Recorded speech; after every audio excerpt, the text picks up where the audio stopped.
My father was a chief warrant officer in the Navy, and I was a child of the Reagan era during the height of the Cold War. As children, we would go to school and practice nuclear drills and what that would mean.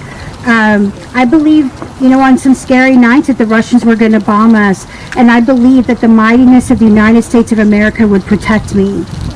See, at 14, I had already learned to love this nation, freedom, and liberty. I knew it was not enough to just love America.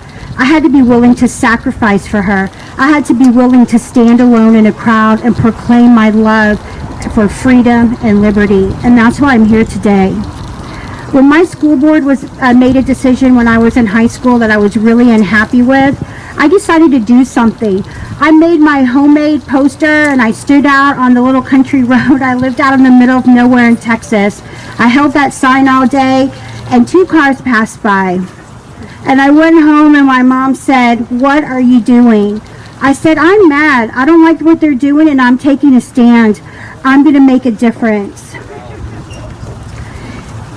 Maybe it was easier to love America back then, before social media, before our kids had to find a place to hide during an active shooter drill, before everything was viewed from the skewed lens of the right or the left.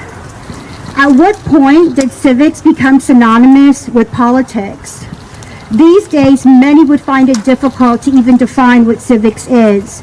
And moms, that is the root of the problem. As a mother of 2 daughters, 30 and 13, they have grown up in a very different America than you or I. America's enemy is no longer an existential threat a continent away. No, it is here. It is now. It is everywhere you turn. Our children are being bombarded with images, thoughts, and false ideas that America is not exceptional. And as a proud American patriot, I cannot and I will not accept that. I always say my most important job as a mom is to raise a good citizen. That's why I feel it is so important that we re-elect President Donald J. Trump.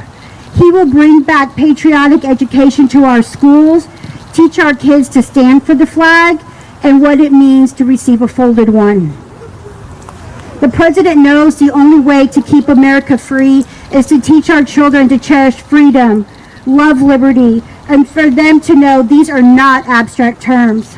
Life, liberty, and the pursuit of happiness are bedrock principles of our republic.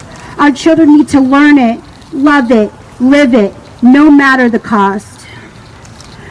When 50 states unite and marvel at her exceptionalism, working cooperatively, nothing is impossible.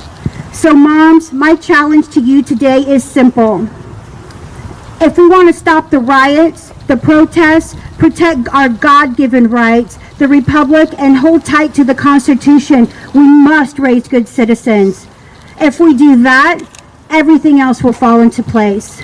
Imagine how quickly law and order would be restored if we started prioritizing the importance of raising good citizens. The renewal of American values begins at home with us. Moms have the power to heal our nation from the inside out, one kitchen table at a time.